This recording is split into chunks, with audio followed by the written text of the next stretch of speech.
নমঃ শিবায়। জয় দেবাদিদেব মহাদেবের জয়। নমস্কার প্রিয় দর্শক বন্ধু, আপনাদের সবাইকে আমাদের চ্যানেলের পক্ষ থেকে স্বাগতম জানাই। আশা করছি আপনারা সবাই ভালো আছেন এবং সুস্থ আছেন। কালপুরুষের রাশিচক্রের পঞ্চমতম এবং সূর্য গ্রহ দ্বারা বিভাজিত গুণসম্পন্ন রাশিটি হচ্ছে সিংহ রাশি। সিংহ রাশি ও সিংহ লগ্নের জাতক এবং জাতিকাদের ক্ষেত্রে 2025 সালের জুন মাসটি কেমন হতে চলেছে, কোন কোন ক্ষেত্রে গ্রহগতির কেমন গোচর লক্ষ্য করতে পারছেন এবং তার ফলস্বরূপ আপনাদের কর্মজীবন এবং দাম্পত্যের জীবন, সাংসারিক জীবন কেমন হতে চলেছে, ব্যবসা ক্ষেত্রে সময়কালটি কেমন হতে চলেছে বিস্তারিত আলোচনা করব। তো বন্ধুগণ, ভিডিওটির শুরুতে ভিডিওটিতে একটি লাইক করে যাবেন, কমেন্ট বক্সে ওম নমঃ শিবায় লিখে যাবেন। চলুন মূল আলোচনায় যাওয়া যাক। আপনাদের রাশি সাপেক্ষে কিন্তু দেখা যাচ্ছে শনির অবস্থান কুম্ভ রাশি থেকে থাকতে চলেছে। শনির 7.5 বা ঢাইয়ার প্রভাব কিছুটা আপনাদের রাশি সাপেক্ষে কিন্তু লক্ষ্য করা যাচ্ছে এবং তার ফলপ্রসূ হিসেবে সম্পর্ক ও বিবাহের ক্ষেত্রে কিন্তু সপ্তম ভাগে শনির উপস্থিতি আপনাদের বিবাহকে চ্যালেঞ্জের মুখোমুখি নিয়ে আসতে পারে। অর্থাৎ দাম্পত্যের জীবনে কিন্তু ভুল বোঝাবুঝি বাড়া, দূরত্ব বা মতবিরোধ দেখা দিতে পারে।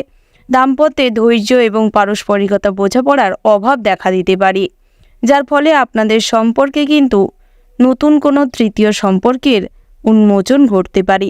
তাই সেক্ষেত্রে কিন্তু অনেক বাধা, প্রতিকূল পরিস্থিতি, টানাপোড়েন সৃষ্টি হতে পারে। তাই সেদিকটাই কিছুটা সতর্ক থাকতে হবে এবং অংশীদারিত্ব ব্যবসায় ভীষণভাবে মনোযোগ দিতে হবে, কারণ এই মাসটি কিন্তু আপনাদের ক্ষেত্রে বহু চ্যালেঞ্জের মুখোমুখি হতে চলেছে। আপনাদের অংশীদারিত্বটায় কিছু আইনি সমস্যা সৃষ্টি হতে পারে, জটিলতার সম্মুখীন হতে পারেন। নতুন চুক্তি স্বাক্ষরতার কারণে বড় বিনিয়োগের ক্ষেত্রে সতর্ক থাকার প্রয়োজন রয়েছে। এই সময়টি কর্মক্ষেত্রে অতিরিক্ত পরিশ্রমের ইঙ্গিত দেয় এবং কাজে চাপ বৃদ্ধি পেতে পারে। সামাজিক জীবনেও কিন্তু যেটি দেখা যাচ্ছে, সামাজিক অনুষ্ঠান বা লোকজনের সাথে মেলামেশায় কিছুটা সীমাবদ্ধতা আপনাকে বজায় রেখে চলতে হবে, নচেত কিন্তু আপনাদের কিছু অসুবিধা তৈরি হতে পারে এবং জনসমাজে আপনাদের জীবনে অপবাদ, অপনিন্দার সম্মুখীন হতে পারেন। তাই সেক্ষেত্রে কিন্তু আপনাকে খুব সতর্ক থাকতে হবে। সাধারণতভাবে আপনাকে কিন্তু শনি যেহেতু আপনাদের রাশি সাপেক্ষে কুম্ভ রাশি থেকে গোচর করে এই সময়টি আপনাদের রাশি সাপেক্ষে প্রবেশ করছে, যার ফলে আপনারা কিন্তু কঠোর পরিশ্রম এবং ধৈর্যের প্রতীক বহন করলেও আপনাদের জন্য সময়টা কিন্তু কিছুটা সতর্কতামূলক হতে চলেছে। বিশেষ করে দায়িত্ব নেওয়া কিংবা অন্যের উপকার করার ক্ষেত্রেও কিন্তু আপনাকে ভীষণভাবে প্রভাবিত করবে, যা ভাবনা চিন্তা করে না এগেলে কিন্তু প্রত্যেক ক্ষেত্রে বাধাগ্রস্ত হতে পারেন। আপনাদের রাশি সাপেক্ষে কিন্তু ত্রিগ্রহী যোগেরও প্রভাব আসতে চলেছে, অর্থাৎ বৃহস্পতি এবং সূর্য বুধের 3 গ্রহী যোগের প্রভাবে আপনাদের জীবনে কিন্তু কিছু মারাত্মক ঘটনা ঘটতে চলেছে। অর্থাৎ সূর্য 15ই জুন মিথুন রাশিতে প্রবেশ করলেও আপনাদের রাশি সাপেক্ষে কিন্তু প্রভাব বিস্তার করতে চলেছে এবং সূর্য আপনাদের রাশি সাপেক্ষে 15ই জুন প্রবেশ করতে চলেছে, যার ফলে কিন্তু অনেকটাই আপনারা উপকৃত হতে পারবেন এবং অনেকটাই আপনারা মঙ্গলজনক ফলাফল প্রাপ্তি করতে পারবেন। নিজের প্রতি আত্মবিশ্বাস ও নেতৃত্ব দেওয়ার ক্ষমতা বৃদ্ধি পাবে এবং আপনার কর্মক্ষেত্রেও কিন্তু অন্যদের প্রভাবিত করতে সক্ষম হবেন। খ্যাতি ও সম্মানও কর্মজীবনে পদোন্নতি ঘটাবে, স্বীকৃতি লাভ করাবে এবং সম্মান লাভের সম্ভাবনা রয়েছে। সরকারি কাজ বা সরকারি দপ্তরে যারা কাজ করছেন তাদের জন্য একটি বিশেষ ফলপ্রসূ সময় হতে চলেছে। কর্মজীবনে অগ্রগতি করবার সুযোগ পাবেন, তবে কাজকর্মের প্রতি মনোযোগ দেওয়ার প্রয়োজন রয়েছে। অন্যের কথায় বেশি প্রভাবিত হবেন না। পেশাদারদের জন্য কিন্তু অত্যন্ত শুভ সম্ভাবনাময় হতে চলেছে এই সময়টি। সৃজনশীলতা এবং নেতৃত্ব দেওয়ার গুণাবলী বৃদ্ধি পাবে। আর্থিক ব্যাপারে নতুন উৎস তৈরি হতে পারে। অপ্রত্যাশিতভাবে আর্থিক লাভ সম্ভাবনা তৈরি হচ্ছে। পুরনো বিনিয়োগ থেকে ভালো ফলাফল লাভ করতে পারবেন। সিংহ রাশি সাপেক্ষে মঙ্গলের গোচর লক্ষ্য করা যাচ্ছে, যা কিন্তু শক্তি ও সাহসের উন্মোচন ঘটাবে। শক্তি ও আত্মবিশ্বাস আপনাদের মধ্যে উদ্যমী ভাব গড়ে তুলবে এবং যে কোনো চ্যালেঞ্জের মুখোমুখি করার জন্য আপনার মধ্যে দৃঢ় সংকল্প গড়ে তুলবে। নেতৃত্ব দেওয়ার ক্ষমতা বৃদ্ধি পাবে। শারীরিক শক্তি ও কর্মক্ষমতা বৃদ্ধি পাবে। তবে মঙ্গলের এই রূপ কিছুটা অবস্থান আপনাকে আক্রমণাত্মক বা অধৈর্য করে তুলতে পারে। রাগ নিয়ন্ত্রণ করা এবং যে কোনো তাড়াহুড়ো করে সিদ্ধান্ত নেওয়ার থেকে বিরত থাকতে হবে এবং আঘাত বা দুর্ঘটনা বিষয়ে সতর্ক থাকতে হবে। আপনাদের রাশি সাপেক্ষে কিন্তু শুক্রের গোচর বৃষ রাশি থেকে লক্ষ্য করা যাচ্ছে, যার ফলে আপনাদের সম্পদ ও পারিবারিক জীবনের সুখ স্বাচ্ছন্দ্য খুব একটা না থাকলেও কিন্তু জুন মাসের প্রথমার্ধে যেহেতু মেষ রাশি সাপেক্ষে শুক্রের অবস্থান থাকছে নবম ভাগে, শুক্রের উপস্থিতি আপনার ভাগ্যকে উজ্জ্বল করবে। আধ্যাত্মিকতা, উচ্চশিক্ষা এবং পিতার সাথে সম্পর্ক ভালো হবে। দূরে কোথাও ভ্রমণ বা তীর্থযাত্রার সম্ভাবনা লক্ষ্য করা যাচ্ছে। জুন মাসের শেষার্ধে বৃষ রাশিতে শুক্র থাকতে চলেছে, কিন্তু আপনাদের রাশি সাপেক্ষে কিন্তু কিছুটা প্রভাব লক্ষ্য করা যাচ্ছে, অর্থাৎ আপনাদের ক্ষেত্রে দশম ভাগে অবস্থান করছে এবং আপনাদের কর্মক্ষেত্রে খ্যাতি বৃদ্ধি করছে। কর্মজীবনে খ্যাতির উন্মোচন ঘটাবে এই শুক্র, যার ফলে কিন্তু আপনাদের আর্থিক অবস্থার অনেকটাই উন্নতি ঘটবে।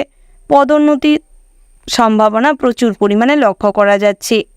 রাহুর অবস্থান মীন রাশি সাপেক্ষে থাকতে চলেছে, তবে আপনাদের রাশি সাপেক্ষে কিন্তু কিছুটা দৃষ্টিপাত করতে চলেছে অষ্টম ভাগে, যার ফলে আপনাদের আধ্যাত্মিকতা এবং অপ্রত্যাশিত কিছু মানসিক পরিবর্তন, মানসিক কিছু চাপ বাড়ার সম্ভাবনা রয়েছে। গবেষণা ও গুপ্ত জ্ঞানে আপনাদের কিছুটা বিজ্ঞান ভিত্তিক আগ্রহ বাড়তে চলেছে। আর্থিক দিক থেকেও কিন্তু দেখা যাচ্ছে অপ্রত্যাশিতভাবে আর্থিক লাভ বা ক্ষতি হওয়ার সম্ভাবনা একটা রয়েছে। উত্তরাধিকারী সূত্রে সম্পত্তি প্রাপ্তির সম্ভাবনা লক্ষ্য করা যাচ্ছে। তাই আপনারা সর্বদা সতর্ক থাকবেন এবং যে কোনো কাজ করবার আগে ভাবনা চিন্তা করে এগানোর চেষ্টা করবেন। স্বাস্থ্যের দিক থেকেও কিন্তু অপ্রত্যাশিতভাবে যে কোনো জটিলতা, যে কোনো সমস্যা তৈরি হতে পারে। তাই সতর্ক থাকুন এবং খাবার দাবার পর্যাপ্ত পরিমাণে জল পান করার চেষ্টা করুন। আধ্যাত্মিকতার দিকে আপনার ঝোঁক বাড়তে চলেছে। তার পাশাপাশি শনি যেহেতু সপ্তম ভাগে অবস্থানে আপনাদের সম্পর্কের দায়িত্বশীলতা বাড়তে পারে এবং বিভিন্ন রকম সিদ্ধান্ত নেওয়ার ক্ষেত্রে কিন্তু আপনাদের জটিলতার পরিস্থিতি তৈরি হতে পারে। তাই সেক্ষেত্রে ভাবনা চিন্তা করে এগানোর চেষ্টা করবেন এবং এই সময় কিন্তু আপনাদের নিজ স্বাস্থ্যের প্রতি এবং ফিটনেসের প্রতি মনোযোগ দিতে হবে, পর্যাপ্ত বিশ্রাম নিতে হবে এবং নিয়মিত ব্যায়াম করতে হবে। আত্মবিশ্বাস বজায় রাখুন এবং আপনাদের কাজকর্মের প্রতি ভীষণভাবে আগ্রহ প্রকাশ করুন। তবে নিজের রাগকে কন্ট্রোল করতে হবে, যেহেতু মঙ্গলের প্রভাব রয়েছে আপনাদের রাশি সাপেক্ষে, যার ফলে অধৈর্য বা অনাক্রমতা, আক্রমণাত্মক হিংসাত্মক মনোভাবের কারণে আপনি কিন্তু কোনো ঘটনায় রেগে গিয়ে উত্তেজিত হয়ে কোনো ভুল করে বসতে পারেন। তাই সেক্ষেত্রে কিন্তু খুব সতর্ক থাকতে হবে। আধ্যাত্মিক বিষয়ে অনেক অনুশীলন করতে হবে, যেহেতু রাহুর প্রভাব আপনাদের রাশি সাপেক্ষে থাকতে চলেছে। তাই আধ্যাত্মিকের বিষয়েও কিন্তু ঝোঁক বাড়তে পারে। ধ্যান বা অন্য কোনো আধ্যাত্মিক অনুশীলনে নিজেকে যুক্ত করার জন্য আগ্রহ বৃদ্ধি পাবে। আপনাদের প্রেম জীবনটিও কিন্তু আকস্মিকভাবে বাধা এবং মানসিক অবসাদ আসতে পারে। তবে স্বামী স্ত্রীর সম্পর্কে কিন্তু উন্নতি দেখা দেবে মাসের শেষ ভাগে। দাম্পত্য জীবনের সুখের ভিতর দিয়ে না গেলেও গুরুজনদের পরামর্শে পরিস্থিতি হাতের বাইরে যাবে না, সামাল দিতে সক্ষম হবেন।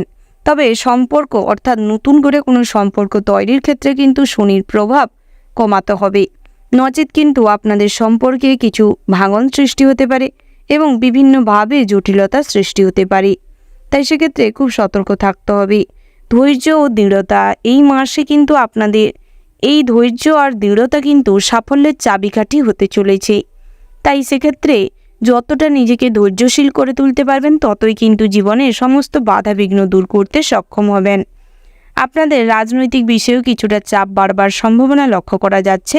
তাই কিছুটা ভাবনা চিন্তা করে জীবনে এগানোর চেষ্টা করবেন এবং আপনাদের রাশি সাপেক্ষে যেহেতু শনি এবং রাহুর গোচর লক্ষ্য করা যাচ্ছে, যার ফলে কিন্তু এই ধরনের গ্রহগতির যে সমস্ত খারাপ প্রভাব রয়েছে তা কিছুটা কাটতে পারে আপনাদের কিছু কাজকর্মের মাধ্যমে।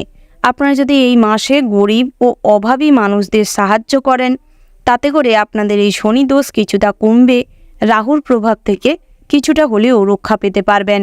নিজের দৈনন্দিন জীবনে শৃঙ্খলা আনার চেষ্টা করুন। নিয়মিত কাজকর্মের মধ্যে নিজেকে ইনভলভ রাখুন, তাতে করে অনেকটাই কিন্তু উপকৃত হতে পারবেন। মানসিক চাপ কমাতে ধ্যান ও যোগাব্যায়াম করতে পারেন। ওম শম শনিশ্চরায় নমঃ। প্রত্যেক দিন সন্ধ্যের সময় এই মন্ত্রটি আপনারা যদি 108 বার জপ করতে পারেন, তাতে করে কিন্তু অনেকটা বাধাবিঘ্ন দূর হবে এবং আপনাদের জীবনে অনেকটাই শনির দশা কিছুটা কেটে যাবে। শনির কুপ্রভাব থেকে নিজেদের মুক্ত করতে সক্ষম হবেন। শনির প্রতিকূল প্রভাব কাটাতে বিনম্রিয় আচরণ করুন, কঠোর পরিশ্রম করুন এবং অন্যকে সাহায্য করার চেষ্টা করুন, সৎকর্ম করুন। তাতে করে কিন্তু এই শনির অনেকটাই আশীর্বাদ ধন্য হতে পারবেন এবং রাহুর থেকে কিছুটা মুক্তি পেতে পারবেন। আপনাদের রাশি সাপেক্ষে শুভ সংখ্যা যদি বলা হয় 1, 4, 5, 9। আপনাদের রাশি সাপেক্ষে শুভ দিক হচ্ছে উত্তর পূর্ব এবং শুভ রং যদি বলা হয় সোনালী, কমলা, লাল, সাদা। আপনারা যদি লটারি কাটতে চান তাহলে এই মাসে এই শুভ সংখ্যাকে অনুসরণ করে লটারি কাটলে কিন্তু অনেকটাই লাভবান হতে পারবেন এবং উপকৃত হতে পারবেন। তো বন্ধুগণ, আপনারা ভালো থাকবেন, সুস্থ থাকবেন, সাবধানে থাকবেন। নমস্কার।